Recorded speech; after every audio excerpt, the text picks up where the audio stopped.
మీ ఎలాంటి వ్యాపార ప్రకటనలకైనా వెంటనే మా ఛానల్ సంప్రదించండి. ప్రస్తుతం మనతో పాటు ప్రముఖ ఆధ్యాత్మికవేత్త ఐకాన్ ఆస్ట్రాలజర్ గట్టుపల్లి సురేష్ బాబు గారు ఉన్నారు. ఓవరాల్గా డిసెంబర్ మాసంలో కర్కాటక రాశి స్థితిగతులు ఎలా ఉండబోతున్నాయో గురువుగారిని తెలుసుకుందాం. నమస్కారం గురువుగారు. జై శ్రీమన్నారాయణ. సో కర్కాటక రాశి వాళ్ళ పరిస్థితి ఏ విధంగా ఉండబోతుంది? డిసెంబర్ మాసం సంవత్సరం చివరిలోకి వచ్చేసాము. ఏదన్నా మంచి ఫలితాలు శుభవార్తలు వినే అవకాశం కనిపిస్తుందా, లేదంటే కాస్త ఇబ్బందికర వాతావరణమే ఉంటుందంటారు? ఓవరాల్గా ఎలాంటి జాగ్రత్తలు తీసుకోవాలి? ముఖ్యంగా మన ప్రేక్షకులందరికీ కూడా హ్యాపీ న్యూ ఇయర్ అడ్వాన్స్గా. ఎందుకంటే కనుక ఇక సంవత్సరం అయిపోతూ ఉంది. ఏది కష్టాలున్నా, ఏది నిష్ఠూరం ఉన్నా, ఏది ఇబ్బందులు ఉన్నా, ఏది కలిసి వచ్చినా సరే మనం రోజులనైతే మార్చలేం, వెనక్కి తీసుకురాలేం. ఆ ఒక శక్తియుతులు అయితే మనకు దేవుడు ఇవ్వలేదు. కాలాన్ని వెనక్కి తీసుకొచ్చేటువంటి శక్తియుతులు మనకి లేవు. ఏదైనా సరే గ్రహాలు ఎలా ఉన్నాయి, వాటి సానుకూలత ఏంటి, గ్రహాల మార్పిడి మనం చేయలేం, కానీ సానుకూలంగా ఉండేందుకు మాత్రం పరిహారాలు చేయగలుగుతాం. అంతవరకు మనకి దేవుడు ఇచ్చినటువంటి అదృష్టం అంతవరకే ఇచ్చాడు. కాబట్టి వేడి ఉన్న దగ్గర చల్లదనం, చల్లవుగా ఉన్న దగ్గర వేడిదనం తీసుకొచ్చేటువంటి శక్తి అయితే ఇచ్చాడు దేవుడు. అదొకటి మనం చేయగలుగుతాం. కాబట్టి అందరికీ కూడా రానున్న సంవత్సరాన్ని ఆహ్వానించాల్సిందే. అది ఏది జరిగినా మనకి తప్పదు, బరాయించాల్సిందే, ప్రికాషన్స్ అయితే తీసుకోవాల్సిందే. ముందుకైతే అందరికీ హ్యాపీ న్యూ ఇయర్. దాంతోపాటు ద్వాదశ రాశుల్లో ఒకటైనటువంటిది కర్కాటక రాశి. ఈ కర్కాటక రాశి చూసినట్టయితే కనుక అసలు ఏంటిది, మీకు ఎప్పుడైనా తొలకరి వానలు అంటారు తెలుసా? తొలకరి వానలు అంటే మనకి వానలు పడుతూ ఉంటాయి. తర్వాత ఈ తొలకరి వానలోనే కొన్ని వానలు ఉంటాయి, అవి చెడు వానలు అంటారు. చిత్తడి వానలు, చెడు వానలు అంటారు. ఇవి ఎట్లా ఉంటాయి అంటే, ఒక పక్క ఎండలో ఉంటాం, ఓ పక్క తడుస్తూ ఉంటాం. ఎండ వస్తుందో పక్క, ఓ పక్క వానలు తడుస్తూ ఉంటాం అన్నమాట. ఈ చిత్తకత్తి వానలు అంటారు అన్నమాట. ఇవి చిత్తకత్తి కుక్కలాగా చిత్తకత్తి వానలు అంటారు. ఈ చిత్తకత్తి వచ్చినప్పుడు కురిసేటువంటి వానలు ఎలా ఉంటాయి అంటే, ఎండ ఉంటుంది, ఎండ ఎన్ని డిగ్రీలు ఉంటుందో ఎన్ని డిగ్రీలు ఎండ ఉంటుంది, కానీ వాన కూడా బాగా కురుస్తుంది. మంచి మంచి పెద్ద పెద్ద చినుకులు పడతాయి అనమాట. ఇవి ఏంటంటే ఒక పక్క తడుస్తూ ఉంటాము, ఒక పక్క ఎండుతూ ఉంటాము. అంటే కర్కాటక రాశి వారికి వద్రా బాబు అంటే వాడికి పెడతా ఉంటారు, తోస్తూ ఉంటారు, తినరా బాబు తినరా బాబు అని చెప్పేసి అని. ఆకలితో అలమరించిపోయే వాడికి మాత్రం ఫుడ్ దొరకదు. ఇక్కడ పాయింట్ ఈ రాశి వారికి ఏంటంటే అలా ఉంటుందన్నమాట. అంటే ఉంటే అతివృష్టి, లేకపోతే అనావృష్టి, దారిద్ర్య రేఖ కన్నా తక్కువ. ఉంటే ఇక అసలు వేల సంవత్సరాలు కూర్చుని తిన్నా కూడా తరగలేటువంటి ఆస్తులు. అంటే రాష్ట్రానికి సీఎం అయితే వాళ్ళ కొడుకులకి ఎలా ఉంటుంది అలా అనమాట. కానీ తెలియని పరిస్థితి. అయితే వీళ్ళ పరిస్థితి ఏంటంటే, గ్రహాల యొక్క సానుకూలమైనటువంటి వాతావరణం కూడా వీరికి ఎలా ఉందంటే, బుధుడు, గురువు, శని, ఈ 3 గ్రహాలు కర్కాటక రాశి మీద దాడి చేస్తూ ఉన్నాయి. కర్కాటక రాశి అంటే కేతు ఒక రకంగా బాగుంటుంది, అలానే శుక్రుడు బాగుంటుంది, దాంతోపాటు చంద్రుడితో పాటు రవి. ఈ గ్రహాలు అయితే మంచి సానుకూలమైన వాతావరణం ఇస్తుంది కర్కాటక రాశికి. అవి కాకుండా ఇక మనం అనుకున్నటువంటి శుక్రుడు, బుధుడు, ఇక శని, ఈ 3 గ్రహాలు కూడా కొంచెం అశుభ దృష్టి ఎక్కువగానే ఉంటుంది. ఆ 3 గ్రహాల కలయికతో అశుభ దృష్టి ఉంది వీరికిను. ఒక గ్రహం అశుభ దృష్టి ఎక్కువగా ఉంటుందంటే 3 గ్రహాలు పడనివే. 3 గ్రహాల అశుభ దృష్టి కర్కాటక రాశి మీదకి. ఇక చెప్పుకుంటే ఏముంది, ఇక చెప్పుకోవడానికి ఏముండదు అనమాట. సన్మానం అంటే రగ్గు కప్పిపోతారు. ఇక కూర్చోబెట్టి సన్మానం చేయంటే కాలీఫ్లవర్ ఇచ్చేసిపోతారు అనమాట. చిటికలతో సన్మానం చేస్తూ ఉంటారు. ఇక వీరికి కామెడీ సిచ్యువేషన్స్ లానే ఉంటుంది కర్కాటక రాశి వారికి. వీరు ఏం చేయాలో అర్థం కాదు. వెనకపోతే నుయ్యి, ముందుకు వస్తే గొయ్యి, దూకాలా ఉండాలా, అటుపోతే ఏం తెలియట్లేదు. అటుపోతేనేమో అగ్ని ఉంటుంది, ఇటుపోతేనేమో వాయువు ఉంటుంది, ఇటుపోతేనేమో వాటర్ ఉంటాయి. అన్ని రకాల కొట్టుమిట్లాడే తత్వం అనమాట. కాబట్టి ఈ యొక్క కర్కాటక రాశి వారికి కలిసి వస్తుంది. ఎట్లా అంటే, ఇప్పుడు మనం అనుకున్నట్టుగా ఒకరు పిలుస్తారు ఫోన్ చేసి, ఏమండి మీకు మంచి జాబు ఆఫర్ ఉందని చెప్తారు. మరొకరు ఫోన్ చేస్తారు వెంటనే, బిజినెస్లో మంచి లాభాలు వచ్చినాయండి, మనం పెట్టుబడికి ఇప్పుడు ఇన్నాళ్ళకి ఇదైంది అని చెప్పేసి అని వచ్చేటువంటి అవకాశం ఉంది. మరో పక్కన పెద్దలు వచ్చేసి, ఎరా నీ పేరు మీద అక్కడ ఆస్తంతా కొలగొడిపోతా ఉంది, మరి ఏం చేసుకుంటావు, వచ్చేసి నా సానుకూలం చేసుకుంటే పోతుంది కదా అని చెప్పేసి ఉంటుంది. మరో పక్కన పెళ్ళైన వాడికి ఆఫర్ వస్తే పెళ్లి కనవాడికి, మరి అంచా అమ్మాయికి ఆ కట్నం ఇస్తా అంటున్నారు 1 కోటి రూపాయల దాకా, మరి పిల్లల్ని పెళ్లి చేసుకుంటే నీకు అయిపోతుంది కదా అని చెప్పేసి వస్తుంది. ఇవన్నిటితో పాటు వీడెక్కడ ఇన్వెస్ట్ చేస్తాడు, ఎక్కడ మ్యూచువల్స్లోనో షేర్స్లోనో ఏదైనా కొని ఉంచడమో, వీడి సొంత దాంట్లో ఇన్వెస్ట్ చేస్తారు కదా, అవి కూడా పెరుగుతాయి. మళ్ళీ వాడు వస్తాడు, వాడు వచ్చేసి మరి గురువుగారు మీకు పెరిగిపోయినాయని డబ్బులు, మరి అక్కడ రేటు బాగా పెరిగిందని చెప్తున్నారు. ఇన్నిట్లో కొట్టుమిట్టాడతారు. అంటే ఇప్పుడు ఏది తినాలి వీళ్ళు? అన్నీ మంచి సానుకూల వాతావరణమే కదా. ఇప్పుడు నేను చెప్పిన 5 రకాలు కూడా మంచివేనా? ఇందులో ఏది వెళ్ళాలి? అంటే అదృష్టం కూడా వీళ్ళకి ఎలా పడుతుంది అంటే దరిద్రం పట్టినట్టు పడుతుంది అనమాట. అదే దరిద్రం అంటే అందరూ అనుకుంటారు మనం పడేటువంటి కష్టాల్లో దరిద్రం ఉంది, మనం ఏదైనా మోసపోతే బుధుడు మోసపోతున్నాడు, మనకు అమ్మాయి కానీ అబ్బాయి కానీ మోసం చేస్తే శుక్రుడు గ్రహం బాధిస్తుంది, మనకి కోపం మీద వస్తే కుజు గ్రహం ఇబ్బంది పెడుతుంది, నాకు నిద్ర పట్టకపోతే రాహు గ్రహం ఇబ్బంది అవుతుంది అంటుకుంటారు. కాదు కాదు, అదృష్టం ఎక్కువ వస్తే దరిద్రం పట్టిద్ది. ఏం చేయాలో తెలియదు అనమాట. ఇది కూడా దరిద్రమే. అన్నీ ఉండి అలన్నట్టు శని ఉంది అన్నట్టుగా మనకి ఏం చేయాలో తెలియని తత్వం. ఇప్పుడు 5 రకాల ఆఫర్లు వచ్చినాయి. ఎవడేట వెళ్తాడు? ఎవడేట లేకుండా అందరికీ సమయాన్ని ఇస్తాడు. ఈ తెలివితేటలు చూపిస్తాడు చూడండి. అందరికీ కూడా ఏం చేస్తారంటే సమయం ఇస్తాడు. 4 రోజులు టైం పట్టిద్దండి అని సమయం ఇస్తాడు. ఈ 4 రోజులలోపు వాళ్ళు సర్దుకుంటారు. ఈ 4 రోజులలోపు ఏమైంది? ఒకళ్ళు తెలియకుండా ఒకళ్ళు ఆఫర్లు వచ్చినాయిలే, మన జోలు రాడు కావాలి, అదిగో అతను తీసుకొచ్చిన ఆఫర్ ఇచ్చాడు, ఇతను తీసుకొచ్చిన ఆఫర్ ఇచ్చాడు, వీళ్ళందరూ కూడా వీళ్ళు కోలుబొలుక్కొని ఆయనకి ఇది తీసుకుంటాడు ఇది తీసుకుంటాడు అని చెప్పి అందరూ దూరం అయిపోతారు. దరిద్రం అంటే ఏంటి? ఇదే దరిద్రం. ఆ దరిద్రమే కర్కాటక రాశి వాళ్ళకి ఆరంభమవుతుంది. కాబట్టి ఏదో ఒక నిర్ణయం తీసుకోవాలి. ఎందుకు అంటే ఏ నిర్ణయం తీసుకోకపోతే ఖచ్చితంగా మనం నష్టపోతాం. వీరు ఇప్పటికీ కూడా తండ్రి మాట వినడం, తల్లి మాట వినడం వినాలి. ఎలాంటివి వినాలో అలాంటివి వినాలి. ప్రతిదీ కూడా భార్య మాట వినాలి, భర్త మాట వినాలి, తల్లి మాట వినాలి, గురువు మాట వినాలంటే అవ్వదు. నీకంటూ ఒక కాన్షియస్, నీకంటూ ఒక నాలెడ్జ్ ఉండాలి. నీకంటూ భయం ఏం లేదు కదా, ముందుకు వెళ్ళిపోవాలి కదా. అలాంటివి చేస్తేనే కర్కాటక రాశి వారు ముందుకు వెళ్తారు. లేదంటే కనుక ఖచ్చితంగా ఇలాంటి వచ్చిన అదృష్టాలు దూరం చేసుకుంటారు. కానీ ఈ అదృష్టం ఎప్పుడు వస్తుందని అందరూ కలగనొచ్చేమో. ఈ అదృష్టం 16వ తారీఖు లోపు వస్తుంది. అంటే డిసెంబర్ 1వ తారీఖు నుంచి 16వ తారీఖు లోపు ఇలాంటి అదృష్టం వచ్చేటువంటి ఆస్కారం ఎక్కువగా ఉంది కర్కాటక రాశి వారికి. అది కూడా ఎలాగా? గురువు దశాంత దశ, రవి దశాంత దశ, అలానే శుక్రుని యొక్క దశాంత దశ, దీనితో పాటు కేతువు దశాంత దశ నడిచేటువంటి కర్కాటక రాశి వారు ఉన్నారా? అలా ఉన్న వారికి జరుగుతుంది. ఏ వయసులో వారికి జరుగుతుంది? ఖచ్చితంగా 27 సంవత్సరాలు పైబడిన వారికి కర్కాటక రాశి వారే ఉండి, అలానే 42 సంవత్సరాలు లో ఉన్న వారికి ఇలాంటి దశలు ఏర్పడతాయి. ఇలాంటి దశలు వచ్చినప్పుడు వస్తాయి. ఇక ముఖ్యంగా రావాలి అనుకుంటే ఇలాంటి అదృష్టం వారిలో గోచార ప్రకారంగా శుక్రుడు లేదా శని లేదా కుజుడు, వీరు ముగ్గురు కూడా 4, 6, 9 స్థానాల్లో ఉండాలి. ఇలా ఉన్న వారికి ఈ అదృష్టం వస్తుంది. మరొకటి, ఈ అదృష్టం అయిపోయింది. ఇక రెండోది, ఇక వీరికి విదేశీయానం కొంతమేర బాగుంటుంది. అది ఎప్పుడు? 18వ తారీఖు తర్వాత ప్రయత్నం చేయాలి. డిసెంబర్ 18, 2020 సంవత్సరం తర్వాత ప్రయత్నం చేస్తే వీరు రానున్నటువంటి ఫిబ్రవరి కానీ, ఇది 2026 సంవత్సరం ఫిబ్రవరి, మార్చిలో విదేశాలకు వెళ్ళేటువంటి అవకాశం ఎక్కువగా ఉంది. గల్ఫ్ కంట్రీస్కి మాత్రమే. అది కూడా ప్రయత్నం చేయాలి. జాబు లేదా బిజినెస్ ఏదైనా చేయొచ్చు. ఇక ఇక్కడ నుండి బిజినెస్ చేయాలనుకుంటే కనుక మార్కెటింగ్, బ్యాంకింగ్ రంగాల వారి బాగుంది. ఇక పాల ఉత్పత్తులు, పువ్వులు లాంటివి అమ్ముకునే దానికి బాగుంది. ఏది పువ్వులు అమ్మినా పాలు అమ్మినా అట్లా కాదు, ఇక వృత్తులు అయితే బాగున్నాయి. అట్లాంటి వాటిల్లో మీరు చేసుకుంటే సానుకూలంగా ఉంటుంది. ఇక వెజిటేబుల్స్ షాప్స్ కానీ, ఎక్స్పోర్ట్ ఇంపోర్ట్ కానీ, చేపల చెరువులు, రొయ్యలు కానీ, చేపలు అమ్ముకునే దానికి కూడా చాలా అనుకూలంగా ఉంది అని కూడా చెప్పవచ్చు. ఇక జంతువుకు సంబంధించినవి హింసించేదానికి కాదు, పెంచుకోవడానికి, పెంచి వాటి నుంచి వచ్చేటువంటి ఆదాయాన్ని పొందడానికైతే బాగుంటుందని చెప్పొచ్చు.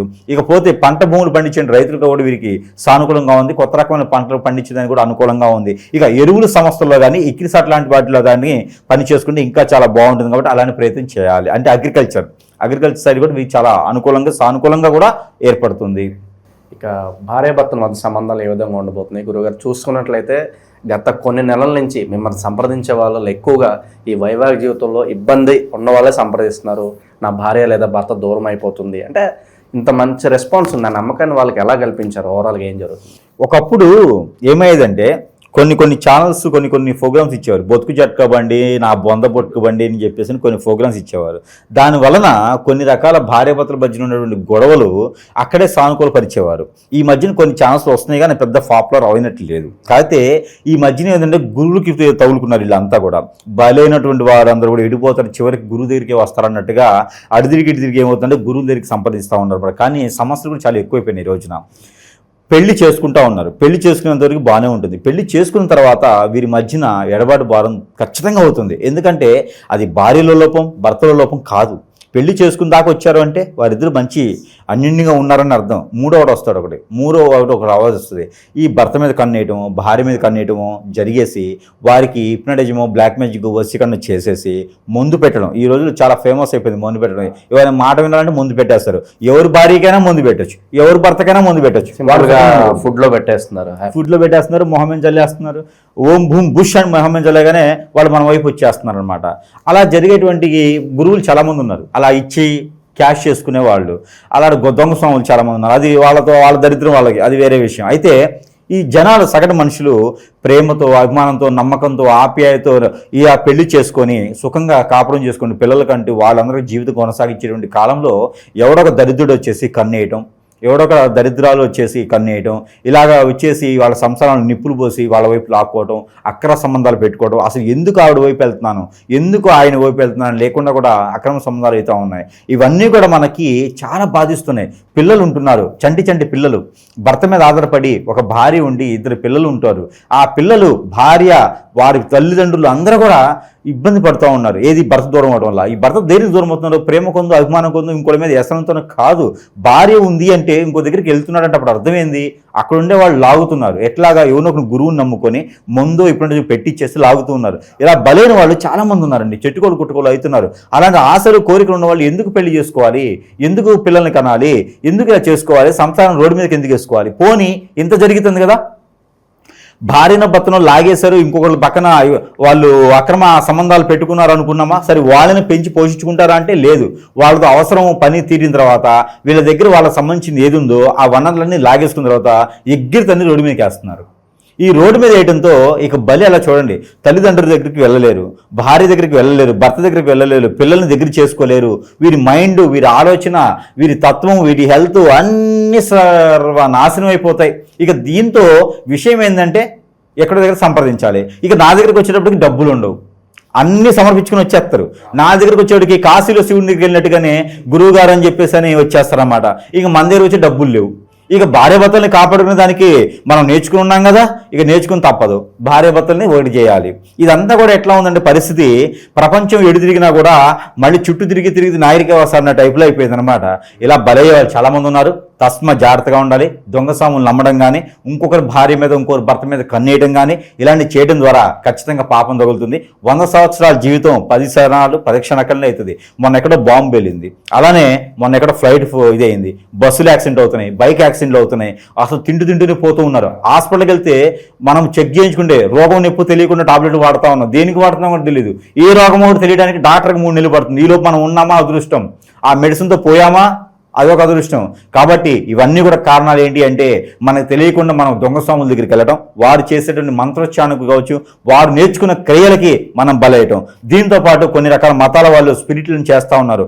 దీంతో మనందరినీ లాగేసి ఇబ్బంది చేస్తూ ఉన్నారు కొన్ని మతాలలోని. కాబట్టి మత కొలలు సృష్టించడానికి చాలా రకాల ప్రయత్నాలు జరుగుతూ ఉన్నాయి. మనం ఎదుటి వాళ్ళని ఎవరిని నమ్మేటువంటి పరిస్థితి కానీ, అనుకూలత కానీ, వాతావరణం కానీ లేదు. మనకు సంబంధించిన పర్సనల్ సంబంధించిన ఇష్యూస్ అయితే ఉంటే ఎదుటి వాళ్ళకి ఎవరికి షేర్ చేయకండి. ఎదుటి వాళ్ళని షేర్ చేయడం మనం ఇబ్బంది పడే ఆలోచన ఉంటుంది. పిల్లలు కూడా జాగ్రత్తగా ఉండాలి, పెద్దలు జాగ్రత్తగా ఉండాలి. పిల్లల్ని కిడ్నాప్ చేసే బ్యాచ్ చాలా నడుస్తున్నాయి. పిల్లల్ని కిడ్నాప్ చేసి ఏం చేస్తారంటే రెడ్ లైట్ ఏరియాలకు అమ్ముకుంటారు, విదేశాలు గల్ఫ్ కంట్రీలకు అమ్ముకుంటారు, లేదా వాళ్ళకి అవయవాలు అమ్మేసి వాళ్ళని రోడ్డు మీద పడేస్తారు. కాబట్టి తస్మా అందరూ జాగ్రత్తగా ఉండాలి. పిల్లల్ని కన్నామంటే బాధ్యతగా ఉండాలి, పెద్దవాళ్ళ పట్ల గౌరవంతో ఉండాలి. మనకు మనం కర్తవ్యం సాధించడానికి నమ్మకంతో ముందుకు వెళ్ళాలి, కష్టపడాలి. తప్పితే ఇలాంటి వాటి వల్ల నేనేదో సాధించుకుంటాను, నేను కోట్లకు పరిగెత్తుతాను మాత్రం అది ఖచ్చితంగా జరగదు.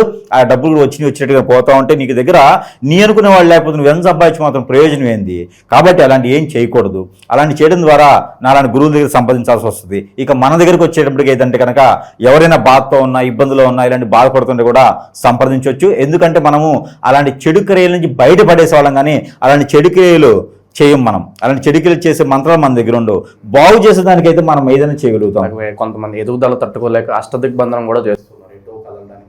అవును, ఇక మనకి కర్కాటక రాశి ఒకటే కాదు, అన్ని రకాల రాసులు వారు కూడా ఇబ్బంది పడుతూ ఉన్నారు ఈ రోజున. వారి అదృష్టం బాగుండి, జాతకం బాగుండి, దశ బాగుండి, అంతర్దశ బాగుండి, నక్షత్రాలు బాగుండి, గ్రహాలు బాగుండి, అన్ని రకాలు బాగుండి, దేవుని అనుగ్రహం ఉంటుంది, మొక్కుబడులు ఉండవు, మంచి భార్య వస్తుంది, మంచి భర్తలు వస్తారు, పిల్లలు అంటారు, అప్పులు ఉంటాయి, ఆస్తులు ఉంటాయి, అన్నీ ఉంటాయి. కానీ ఏం పని ముందుకెళ్ళదు. తిండి ఉంటుంది, తినడానికి వెళ్ళదు, కంచంలో మంచి పరమాణాలు ఉంటాయి కానీ తినడానికి వెళ్ళదు లోపలికి. ఇలాంటి పరిస్థితులు ఏర్పడుతూ ఉందంటే మన మీద కన్నేసిన వారు మనకు తెలియకుండా మన చుట్టూ ఉండే వారి శత్రువులు ఉంటారు. వీరు ఏం చేస్తారంటే హిప్నటిజం, బ్లాక్ మ్యాజిక్, వశీకరణ, చేతబడి, బాగలముఖి, భానుమతి, యక్షిని విధులు లాంటివి చేసుకొని ఆ స్పిరిట్ లాంటి ప్రేయర్ చేసేసుకొని మనల్ని దూరం చేసే విధంగా ఉంటుంది. మనకి ఇబ్బంది పడకుండా జీవితాలు ఎదకొని చేస్తారన్నమాట. ఇవన్నీ కూడా మనము సానుకూల పరిచేటువంటి వాతావరణం తీసుకొచ్చేదానికి మనం ఖచ్చితంగా మనకి సహస్రం మనం చేసేదానికి సిద్ధంగా ఉన్నాం కాబట్టి మనం దానికి అనుకూలంగా ఉన్నాం. దాంతోపాటు కొన్ని రకాల వస్తువులు కూడా మన దగ్గర లభ్యపడుతూ ఉన్నాయి. అవి కూడా మంత్రోచ్చారణ చేసి ఉంటాయి కాబట్టి దాంతోపాటు మనం అనుకున్నట్టు ఇప్పటివరకు మనం మాట్లాడినట్టు వాటిలో హిప్నటిజం, బ్లాక్ మ్యాజిక్, వశీకరణ, చేతబడి ఇలాంటి వాటికి ఎవరికైనా జరిగి ఉండి వాటిని ఏం చేసుకోవాలో తెలియదు. అందరూ మనం వీడియో వినాలని చూడాలని లేదు, కానీ కొంతమందిలో ఏం చేయాలో అర్థం కాదు. అలాంటి అర్థం కాని సందర్భంలో మన దగ్గర రావడానికి డబ్బులు ఎక్కువగా ఉండవు, మనం డబ్బులు తీసుకునేది చాలా తక్కువ, దాంట్లో కూడా లేవు అనుకున్నప్పుడు ఇంకా తక్కువ ఖర్చుతో కూడా వాళ్ళకి మంచి జరిగేదానికి ఆస్కారం ఉంటుంది. ఇలాంటి ఒత్తులు ఉంటాయి మన దగ్గర. ఇది వారికి ఏ సమస్య ఉందో ఆ సమస్య తగ్గట్టుగా లోపల యంత్రాలు పెట్టి ఒత్తులు చేస్తాం. ఈ ఒత్తులు ప్రతిరోజు కూడా వారి ఇంటికి తీసుకెళ్ళినా వెలిగించుకోవచ్చు. ప్రతిరోజు ఇది కోర్సు ఉంటుంది, వారికి జరిగినటువంటి సమస్యను బట్టి కోర్సు ఉంటుంది. ఈ ఒత్తులు వెలిగించడం వల్ల కూడా అంటే ఒత్తి వల్ల కూడా హిప్నటిజం పోతుంది. మరి మన దగ్గర అంత విద్య ఉంది, మనం దీంట్లో హిప్నటిజం చేసేసి యాంటీ హిప్నటిజం చేసేసి దీనిలో ఎంతలాగా పెట్టేసి ఈ ఒత్తి ఇవ్వడం జరుగుతూ ఉంది. ఈ ఒత్తి ప్రతిరోజు కూడా ఇంట్లో వెలిగించుంటే ఇంట్లో ఉన్నటువంటి నెగిటివిటీ కాకుండా, మనలో ఉన్నటువంటి కామక్రోధాలే కాకుండా, ప్రకృతి నుంచి వచ్చే దోషాలు, గ్రహ దోషాలే కాకుండా ఇలాంటి చెడు క్రియలు కూడా పోయేటువంటి అవకాశం, అదృష్టం కూడా ఉంటుంది. పెళ్లి కాని వారు, పెళ్ళైన వారు, భార్య కావాలి, భర్త కావాలి, దూరమైన వాళ్ళు దగ్గర అవడానికి ఖచ్చితంగా సానుకూలిస్తుంది ఈ ఒత్తి. అన్ని రకాల సమస్యల నుంచి బయటపడేస్తుంది. చాలా మందికి ఉపశమనం కలిగించింది ఈ ఒత్తి. కాబట్టి ఈ ఒత్తులు అంటే మన దగ్గర ఉంది, ఎవరికైనా కావాలంటే సంప్రదించవచ్చు. సరసమైన ధరలను వారి వద్దకు చేర్చేదానికి అవకాశం కూడా మన దగ్గర లభ్యపడుతుంది మంత్రోచ్చారణతో. ఇకపోతే సెంటు, ఏదైనా ఆత్మలు, దెయ్యాలు, భూతాలు ఏదైనా ఎంటాడుతున్నాయి, మన మీద పడ్డాయి, ఎవరో చేపించినారు, ఇంట్లో చేతబడైంది, మనకి ఏం అవ్వట్లేదు అంటే ఈ అప్పులు బాధలు అయిపోయినాయి, ఏ చేసినా ముందుకెళ్ళట్లేదు, అష్టదిబ్బందులు ఉంది అనుకుంటే కనుక వారికి డౌట్ వస్తే ఈ సెంటు రాసుకోవచ్చు, మన దగ్గర లభ్యపడుతుంది. మంత్రోచ్చారణ చేసే ఉంటుంది. ఈ సెంటు అప్లై చేసుకోవడం వలన అన్ని రకాల రుమ్మతులు కూడా తొలగేదానికి ఎక్కువ అవకాశాలు మెండుగా ఉన్నాయి కాబట్టి ఉపశమనం అయితే ఖచ్చితంగా లభిస్తుంది. ఇక దీంతో పాటు సోపు, భార్య తెలియకుండా భర్త, భర్త తెలియకుండా భార్య ఇంట్లో కిచెన్లో అదే మన వాష్రూమ్లో కనుక పెట్టుకొని ఈ సోప్తో స్నానం చేసినట్టయితే దీంట్లో కూడా హిప్నటిజం ఉంటుంది. అంటే భర్తని దగ్గర చేసుకోవడానికి, భార్యని దగ్గర చేసుకోవడానికి వేరే వాళ్ళ మైండ్ ఉంది తీసేసి మన వైపు వచ్చేలా కూడా ఇచ్చేస్తాం. దీనితో పాటు దేవుని అనుగ్రహం కూడా కావాలి. ఇక దేవుని అనుగ్రహం కన్నా ముందు మనకి నెంబర్స్, నవగ్రహాన్ని తీసిన నెంబర్ పఠనం చేసుకోవాలి. ఇక కర్కాటక రాశి వారు ప్రతిరోజు పారాయణ చేయవలసినటువంటి నెంబర్ 625 ఈ నెంబర్ని కనుక 199 సార్లు పారాయణ చేసుకోవాలి. చేతులు ఏదైనా పాల గ్లాస్ కానీ పళ్ళ జ్యూస్ కానీ పెట్టుకొని పారాయణ చేసుకొని అవి భుజించుకున్నట్టయితే కనుక ఖచ్చితంగా వీరికి మంచి జరిగేదానికి అవకాశం ఉంది. దీంతోపాటు దేవుని అనుగ్రహం కూడా మనకు కావాలి కాబట్టి ఆ అనుగ్రహం ఏంటి అంటే కనుక ఎక్కడైనా విష్ణు ఆలయం ఉంటే కనుక అక్కడ అటుకులు, బెల్లము, పుట్నాల పప్పు ఈ మూడు కూడా మిక్స్ చేసేసి అక్కడ ప్రసాదం పెట్టాలి. ఏదైనా బుధవారం లేదా శుక్రవారం రోజున ప్రసాదం నైవేద్యం పెట్టినట్టయితే కనుక ఖచ్చితంగా వీరికి కలిసి వచ్చేటువంటి కాలం ముందు ఉంది. కాబట్టి ఎక్కడైనా వీరికి అమావాస్య ముందు, పౌర్ణమి ముందు ఎక్కడైనా సరే చెరువు, సముద్రం, వాగు, సెలయేరు, కోనేరు, బ్రహ్మగుండాల వాటిలో కనుక ఎక్కడైనా సరే స్నానం ఆచరించినట్టయితే కనుక వీరికి అదృష్టం కొంతమేర ఇబ్బంది కలగకుండా ఉంటుంది. కాబట్టి ఆ మేర ప్రయత్నం చేయాలి. చెడు వ్యసనానికి దూరంగా ఉండాలి, చెడుకి బానిస అవ్వకూడదు.